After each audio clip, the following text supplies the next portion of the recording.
Hola amigos, buenas noches, bienvenidos a un programa más de Platicando con su servidor, Carlos Alazraki. El programa cuyo único objetivo es que cuando lo terminen de ver se duerman con una sonrisa y que mañana se levanten con otra. Estamos aquí en el Hotel Matilda de San Miguel de Allende, Guanajuato, y es un placer tener esta plática con un genio de la fotografía que ustedes han oído hablar de él. Es el que toma los desnudos masivos, tomó el desnudo masivo en el Zócalo hace como 5 años, el gran Spencer Tunick. Welcome to Mexico again. Thank you. This is what trip? This could be my 12th or 15th trip to Mexico. Are you in love with Mexico? Yes. I had my honeymoon here, No kidding? 10 years ago, and I've been coming back ever since, mostly to Mexico City and now to San Miguel de Allende. I met you the other, like 3 months ago or 2 months ago in San Miguel again, for 3 months, remember? Yeah. At the restaurant. So you like the place? Yeah, the community is so, it envelops you. It makes you feel great. The people are so warm and accepting of the body and art. People stop me on the street and want to take a photograph with me and want to talk to me, and they yell across the street, "Hey Spencer," And so I feel very special here. So it's nice coming back. It's very humbling. Welcome to your house. Spencer, we're going to take a little break to show the public a profile of you, because not everybody necessarily knows you, and I want them that they meet you better, and we'll be back in 2 minutes. Ahorita regresamos, 2 minutos, vemos el perfil de Spencer y regresamos.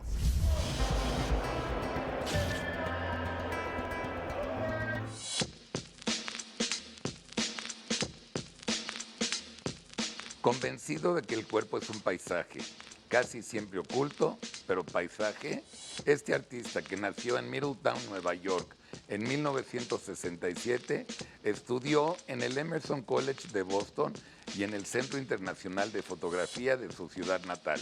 Es considerado el ícono del arte postmoderno.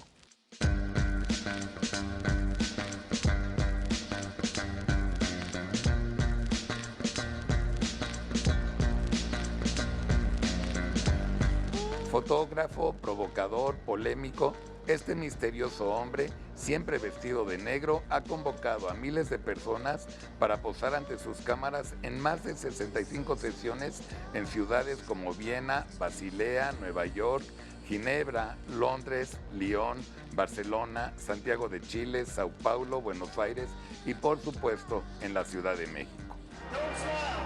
Sin sonrisas.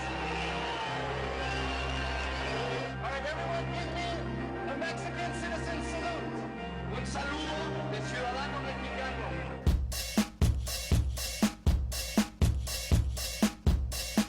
Por esto mismo y a lo largo de 2 décadas, el trabajo de este artista fotógrafo ha debido librar la censura, incluso en su natal Nueva York, donde lo han puesto bajo arresto en 5 ocasiones, pues su trabajo es una suerte de performance instalación con cuerpos desnudos.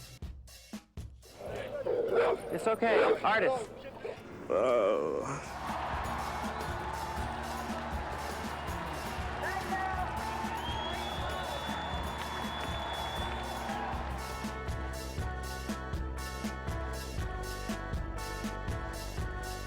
Esta ocasión tenemos el gusto de platicar desde San Miguel Allende con el único hombre que ha sido capaz de reunir a 18,000 personas desnudas en el Zócalo de la Ciudad de México, al talentosísimo Spencer Tunick.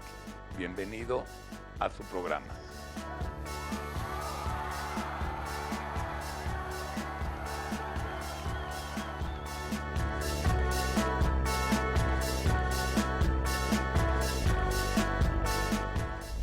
Why naked people? Why not? Well, clothing is someone else's artwork, and I don't like to compete with other artists on that level. So I feel that the body is a material And the streets of every city is my art store. So if I need my material, I don't have to go to a store and buy it. I don't have to cut down trees. I don't have to stretch a canvas. My material is everywhere. I just have to communicate in the best way possible to collect my material, which is people. So my material has legs, and which is very good. And I'm able to sculpt with the body. You've been arrested 5 times in New York. Right. In the 90s, I was arrested and detained and persecuted by the Giuliani administration, the Republican administration. And that whole time, I was not doing anything against the law. In New York State, it's legal to be naked if you're making an artwork. Giuliani did not like the law, so instead of trying to change it, he said, oh, we'll just arrest him and maybe he'll disappear if we arrest him a lot. So I sued the city with a First Amendment federal civil rights lawsuit, and my case went up to the Supreme Court, and Justice Ginsburg remanded the case back down to the New York State Federal Court where I had won. So in essence, I won at the level of the Supreme Court. Then Giuliani said, "Oh, we're going to reapply for the and go against the verdict." And so then the entire Supreme Court was looking at naked pictures, and then Scalia and the entire court said that I was able to do my work in New York. So I won, and now it's legal. Without any problem to be nude in New York City. But do you have to ask permission? In New York State. Well, this is this is where it gets a little bit hairy. You do have to, if you don't have a tripod, you really don't need permission. Once you start putting a tripod down or a ladder down, they want you to get permits. But if you handhold and it's one person, technically they can't arrest you. But the police don't know the law, and they keep on arresting people anyway. But for, let's say I wanted to do 1,000 people in New York City, you definitely need a permit. And the city cannot deny you a permit based on nudity, maybe based on crowding, but not on nudity. Have you done, after you won the trial, have you done any picture in New York? No, I figured if I'm going to come back to New York, it has to be for something really special. I'm not just going to do an idea that is not really important. So I haven't returned to New York yet, which is really interesting. I'd like to do a work maybe on the Brooklyn Bridge. In 1996, I photographed around 70 people on the Brooklyn Bridge, but now I can fill it up. No doubt. So now it'll be more, like this flame of flesh, this spear of flesh across this incredible bridge. And hopefully the New York administration will let me do it, To end up the conversation with Giuliani, which I never like either. I am a Democrat myself. What was its main reasons after you won the trial? What the reason was? To deny. Well, at the time he was running for Senate against Hillary Clinton, so he had to take some position. And you would think he's not so conservative in that he dresses up like a woman for a television show, Saturday Night Live. He just had to say yes or no, and he chose no. And I'm sure he likes looking at naked people. I'm sure everyone does. So it's, the cops the police love naked people, it's, they definitely like naked women. They can understand naked men, but it's more so what government is in control at the time. And that really goes with my work in other countries as well. If there's a conservative government in office, it's hard to get permission to do my work. So if I wanted to do work in DC, if Romney was elected, I might not be able to. To have lunch. Right, I might not even be able to get on Amtrak. But you never know. Maybe if Obama gets elected again, you know, Okay. something could happen in D.C. Let's go back to Mexico City 7 years ago. Mm-hmm. When did the idea occur to you? Well, I'm friendly with Maria Escalante, and she's a curator and art advisor. And she was interested in me doing a work in Mexico City. She had no idea that I would choose the Zocalo to do it. And she was like, "Are you sure? Can we pick a second location, maybe a backup?" And I said, like, "No, let's go for the Zocalo." And it was so difficult to get that location, especially with the naked body. Why? Just because the two politicians, the naked body in mass is a riot, is a protest. It takes them time to understand that at sunrise, 18,000 people, it's, they don't want a riot. They want to follow Peace. instructions Right. and sort of get the artwork made, because in a way they're artists themselves collaborating for my work. So once she convinced the government that these were pretty amazing people coming to participate, they decided that they should let it happen. Spencer, how many people you have to invite in order to have 18,000? Right. Since my works are at sunrise, when people find out that they're early in the morning, half of them drop off. And so and not only that, I think people want to find out about the installation, so they might register on the webpage. But in the end, I get half the amount of people that show up. That's half the amount of people show up that sign up. So in Mexico, we had 40,000 people interested in Mexico City. And we knew half would show up. Drop. And actually, half did show up. Since the sun was rising, but behind the presidential building, I had to stop letting people in. So we had 2,000 people that still wanted to get in, that we couldn't get in because, with photography, at that time, before there's digital photography where we could manipulate things, with pure film and with what we had, if the sun came up and shined in my lens, then I would have flare all over. The picture would be ruined. So I was sort of I was like a vampire having to work at night before the sun rises. So I worked at dawn before the sun really crossed the horizon of the city. There it is.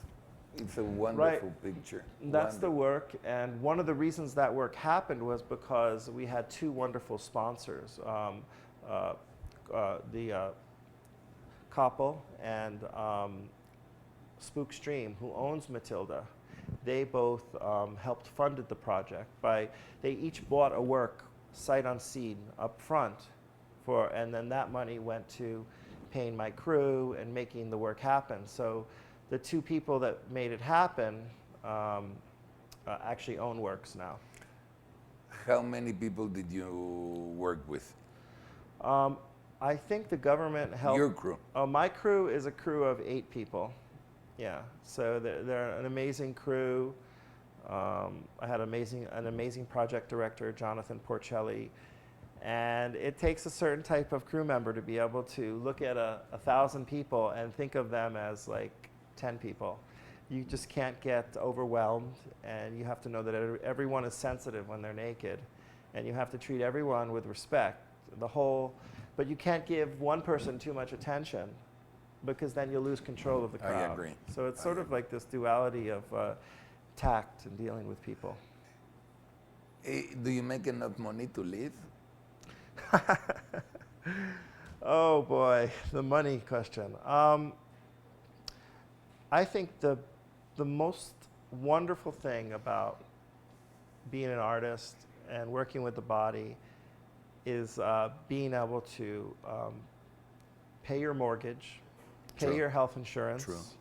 put a little bit of money away for your kids for college, and that's almost impossible to do without having another job.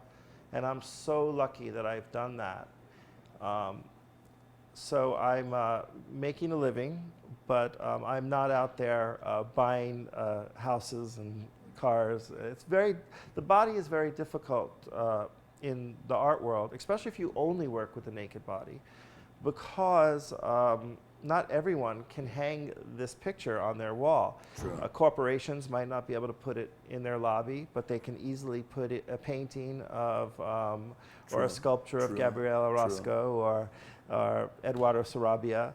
But the naked body, it's very difficult to survive. I'm not a millionaire, but I'm making 1 million people happy, and I'm making important. myself happy. I agree, and if you're happy, Yeah. at the end of the story, that's what it counts, in my opinion, too. Right. It's difficult being a contemporary artist working with the naked body and only working with the naked body. It's monetarily, it's very difficult. So. Yes, I agree with you. You don't want to change your attitude in 5 years.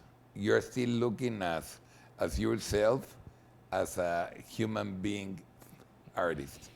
Yeah, I'm very interested what happens when an individual poses naked and how it transforms the way they look at themselves, looks at the outside, how they look at the outside world.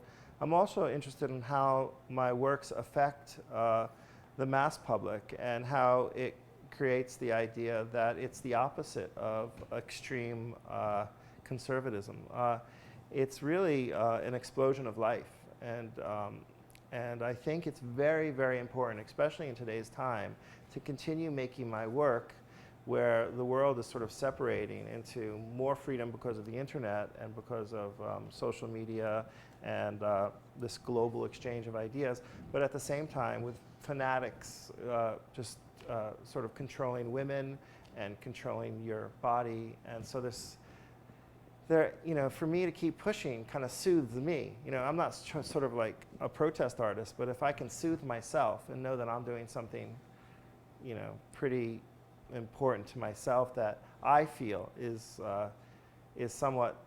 making a difference, like my life has a purpose, the better off, I am, and, if it helps other people, great. Spencer, human being is human being. I mean, these people in Mexico City behave the same way as Basel, Switzerland, or whatever? No. Or are they different? Yeah. Explain me. Well, Mexicans are very powerful people. You're here and everyone's so warm in San Miguel to me, and so loving and just the warmest people, but they're very strong. They're very boisterous and opinionated and powerful, and I can't think of any. Any place that I would more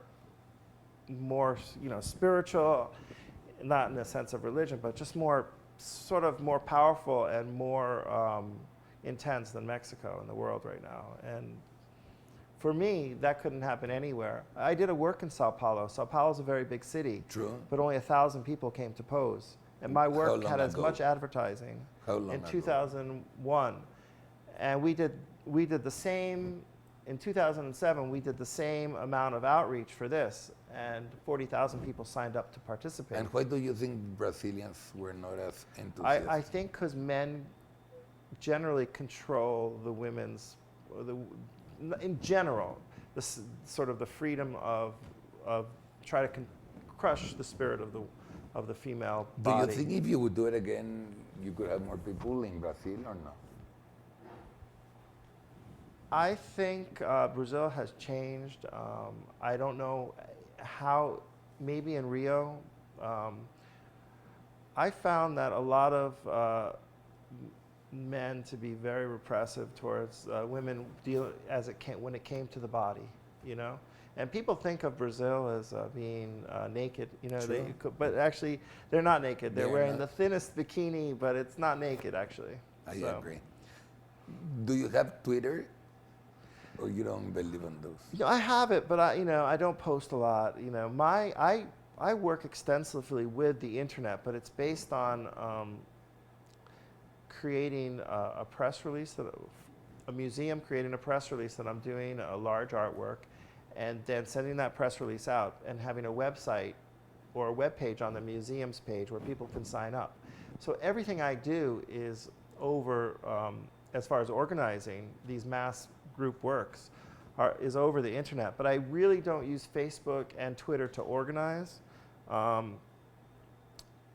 because I'm really busy raising 2 kids, and already I'm dealing with thousands of people. Where at in New York? 40 minutes north of New York in the Hudson Valley. So you stay in the East. Yeah, I stay in New York because I travel to Europe a lot. Good.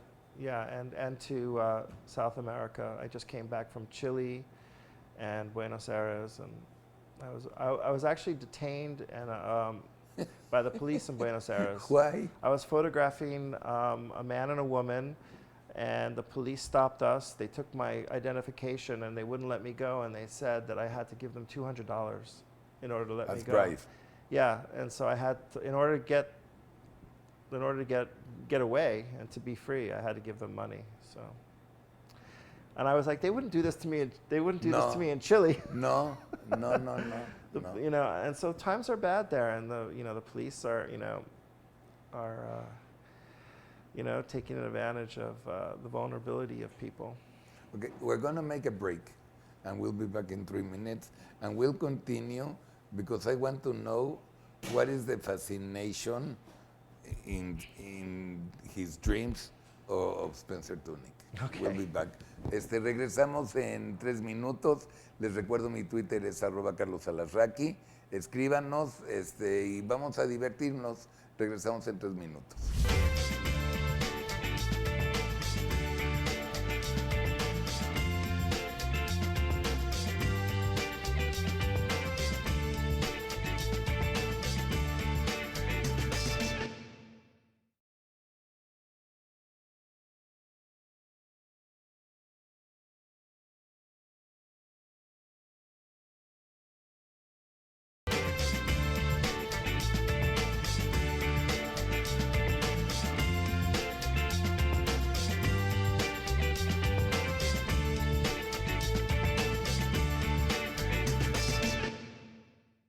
Bien amigos, estamos de regreso en Platicando con. Mi invitado es el gran artista, gran fotógrafo Spencer Tunick, aquí en San Miguel Allende. Estamos en el Hotel Matilda y antes del corte le dije que le iba a preguntar que cuáles sus sentimientos internos. Así que sigamos con la entrevista.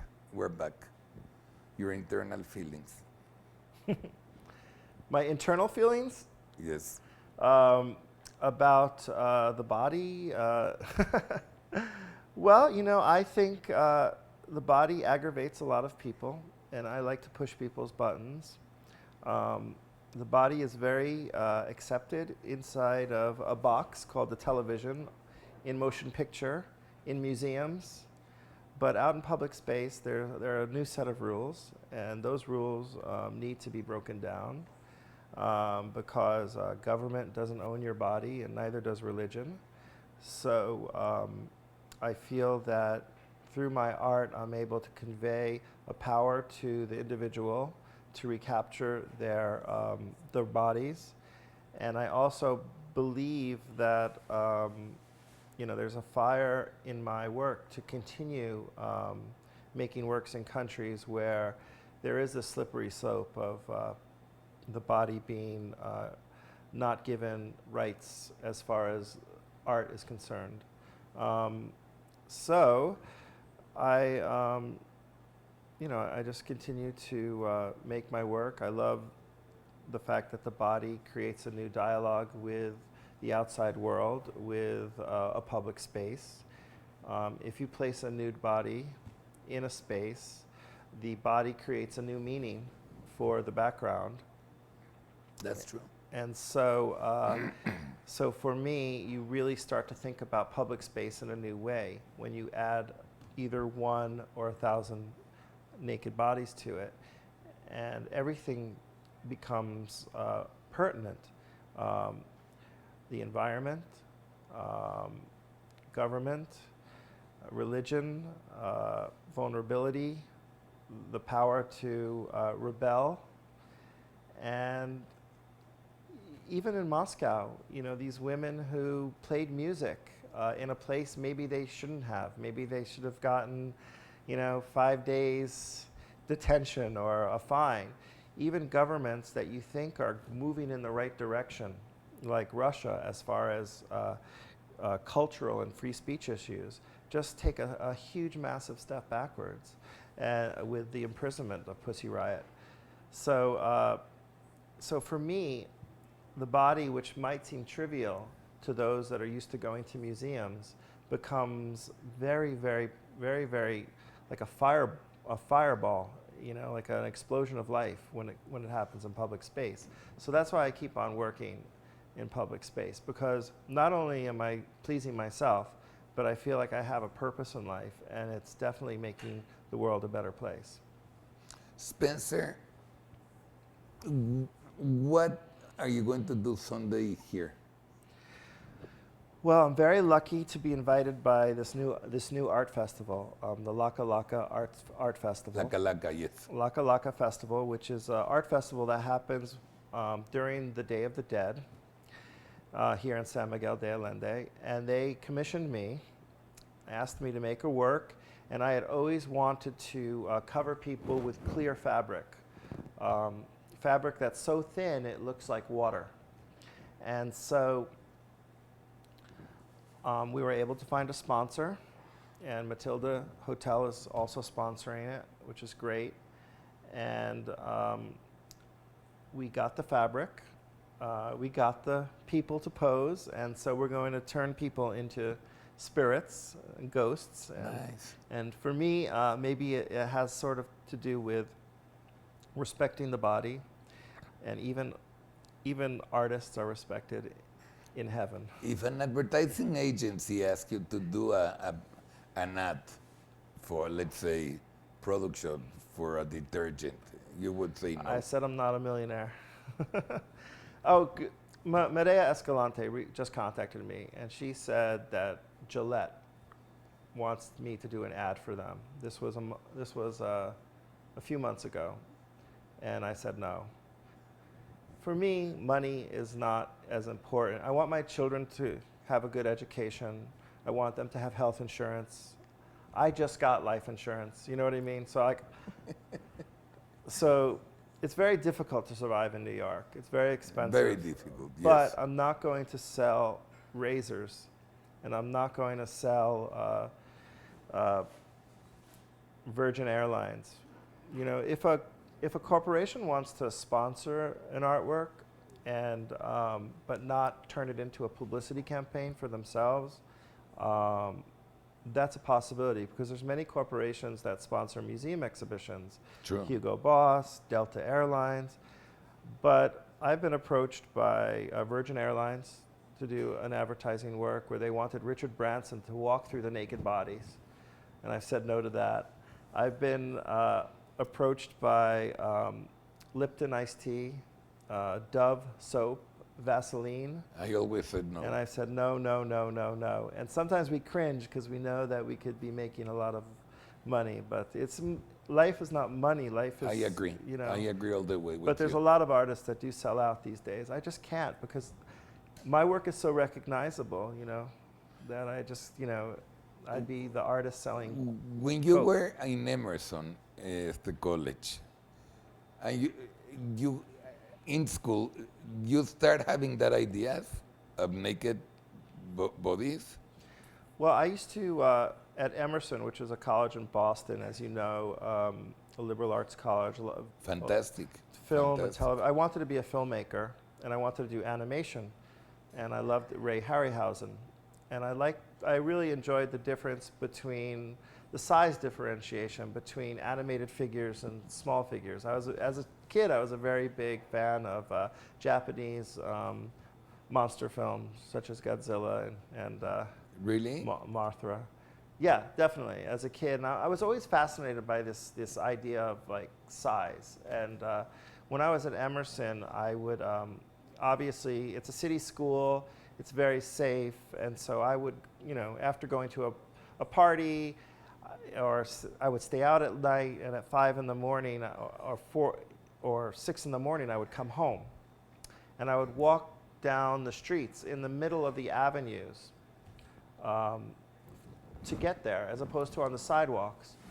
And I felt like I sort of owned, when you're happy, you're young, yes. you decide to walk in the street, that feeling of sort of owning this apocalyptic sort of pre-dawn city was a wonderful feeling. And I think that I started to imagine people floating, sort of like a Magritte painting, Rene Magritte painting. And I just started having these visions of people floating. I don't know if it was naked or clothed. And I just, all I have to say is, like, even do it. If you ever get up in Mexico City on a Sunday at 5 in the morning and walk down the middle of a street, you'll feel this essence of how things are different. It's a very strange world. It's like you're in this concrete river, and you feel like you're in a canyon. I know what you mean. Yeah. And what you have seen, obviously, a lot of classmates years after. What have you spoken with? They said they are proud of you. They criticize you. People just don't understand what I do. They don't, a lot of, when you go to I didn't necessarily, well, in high school, I went to a military school. Me too, in Texas. Okay, cool. So you know what it's like to be in a high school, military school. It can be pretty tough. And if you do well, you can be in charge of a group of kids. Yes. And I was captain, and I was in charge of around 75 people. And so I marched them around. So maybe that's how I started to have the ability to move people. You were better than me, because I only was a corporal and I had the flagpole. Okay, I would have never done that. No, because it was fantastic. You don't do exercise, you just keep the flag, and you don't give the rifle, so it was pretty good. Yeah, so I had a rifle and all that, and I decided, I definitely had a lot of time to daydream, because when you did parades, True. And then you just had to stand there for hours, and kids would faint and drop, I would just, instead of fainting or dropping on my face, I would just start to daydream, and I would again see I would again think of people floating and dropping and moving. And so that's another, thank God I wasn't doing what I'm doing now then, because I would have gotten the whole school naked. Great. Now, what does your father do? My dad is a photographer. Ah, now I understand. And so was my grandfather and my great-great-grandfather. Now I understand. But they were commercial photographers. Fine. And I'm the first person who's, showing the work as But art. they are the ones who gave you the first camera. Yeah, and explain you the secrets. My dad actually gave me 50 cameras of the same type, Wow. because my dad owned the novelty keychain business in the Catskill Mountains, and he would photograph guests in the Jewish hotels. He would have a bunch of students photographing guests. And I would be one of those students In the Catskills. In the Catskills, and in this upstate New York hotels, these Jewish hotels, and I would be one of the students photographing the guests as they enter the dining room. Right. And then the next morning, my dad would have a whole board full of these plastic keychains, and people would see their yes. Right, people would see these images in The these photographs. keychains. So when my dad retired, he gave me 50 of those cameras and all the keychains I could ever want. And to this day, I still photograph nudes in the keychains. Wow. Yeah. Wow. And before, he also was one of the photographers at Woodstock. Like, he somehow got in and photographed a lot of the pictures of Janis Joplin and The Who. And my great-grandfather owned the first photo finishing plant in New York City. Wow. Where the World Trade Center used to be. And before that, my great-great-grandfather photographed Castro and Kennedy and Martin Luther King. Wow. Wow. What did you think of that? Well, everyone is, I pretty I shocked a lot, I shocked them when I started doing the nude. They were, so how are you going to make a living, this and that, but they believed in me, and now my dad is my best friend, and sometimes he poses for me. I try to tell him not to, Mm-hmm. It's a little bit, too much sometimes, but Are you shy? too much love. Yeah, I know. Are you shy? Yeah, definitely. Why? Well, now that my work has gotten a lot of attention, I feel that I would, if I were to pose in the works, that too much attention would be on me,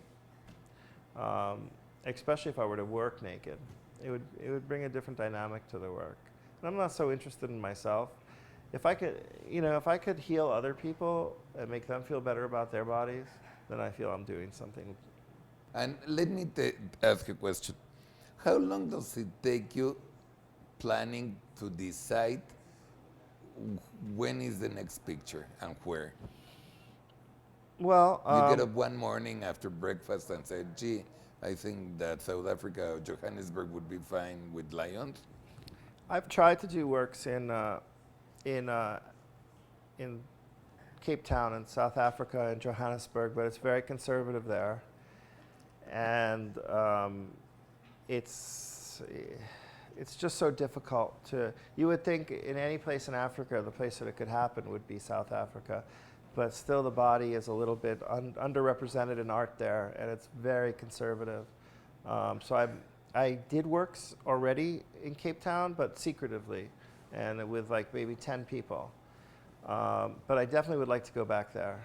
Okay, but I'm going back to the original question that when you decide I want to do my next picture, blink, and I wanted to do it in this month. That's the way it works? No, it works. I usually work through a commission from a museum or an institution. Ah, okay. They ask you to They ask me. So recently I got a phone call from, or an email from people in the arts community in Peru, and they're interested, and the Minister of Culture is interested. So now I have to send my proposal to them, and then they have to raise money, and then they have to get permission. So it's so difficult to do a big work in a country that has never seen something like this. Agree. And so, but it's a lot of work, but it's worth it because the work will resonate there for a long time, and it's fulfilling, and it's an adventure. It's like I'm a traveling artist. I'm not an artist who makes work in a studio in New York and then shows it in very pristine white wall situations. I engage the public to participate, which is also a very unique thing in the contemporary art world, where most of the public is invited to look at art with rules, and my works sort of go against the rules. And so participatory contemporary art, I think, is a very interesting new idea, although many people have been doing it since the 60s. Inviting the public in general is quite an interesting dynamic to the work, and I like that because I like changing people's minds. Black and white or color? That's an interesting question. I could do both very successfully. I would have no preference. With the body, maybe I'd like to, generally thinking, and that's a very good question, I think I'd probably like to start out with black and white. Because I used to do black and white with my photography, but I moved to color. But probably black and white. I recently launched a new website, and I put some of my past black and white works up for the first time. So wow, I'm going to look at at if you them. check out spencertunick.com, you can see some of my early works, and I'll so you do can that. sort of see the evolution of what I'm doing. In your mind, what would it take for you to return to black and white? Well, I'd have to set up a new darkroom, because there's nothing more horrible than shooting black and white and not being able to develop it yourself. I Agree. like being in the dark. I could send it away to someone, but there's something very, very connection to the past of developing black and white film prints yourself.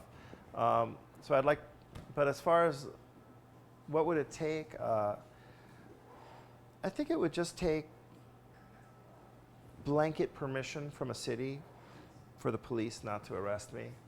And that's very difficult. Just total blanket. Just every cop gets in the mail a letter saying, do not arrest Tunick, you know? Leave him alone. And just have blanket permission and a hell of a lot of film or video and a lot of models. And as I said, again, if it's film, a great assistant director. Because it's hard for me to do things alone. Would you come back to Mexico City? Yeah, I always wanted to do works at the pyramids. You know, if you can have a rock concert there, you know, what's more dignified, art and the body or rock and roll? You know, I think I'm just saying, like, the comparison is like, is a tourist with a big loud shirt and a big camera holding Coca-Cola, is that more dignified than a body forming a shape? No, See, no, and that's where no. that's where I think the archaeological community might differ in what I think. I think that the most dignified entrance into any site is with art and with the body, and that the body is like a flower. And the body references purity and love and harmony, and I think it's, to me, I think it's more dignified, and that's why I think anyone in that would be in charge of giving permission or not giving permission, that would deny an artistic work to be made with the human body, is just they have an ego. And they want to have power over me. Exactly. They just want power to say no. Exactly. Spencer, Tunick, we're running out of time. I don't know how to thank you again. Rock and roll. To give us this idea. You already thanked me. Your wife posed for me. True. Yeah. And my son and Mark your son also. posed for me? Mark did it twice. Yeah. He did it 2 months ago, and he wants to do it on Sunday again. Yeah, that means you're a progressive papa. We are. And thank you. We wish you the best. God bless you. All right, thank you so much. Thank you. Y a mi querido público, mil gracias. Duérmanse con una sonrisa, levántense con otra. Dios me los bendiga. Mi staff, gracias por venir hasta San Miguel, al Hotel Matilda. Mil gracias también por darnos esta locación. Duérmanse con una sonrisa, levántense con otra. Dios me los bendiga. Fue un lindo programa. Gracias a todos.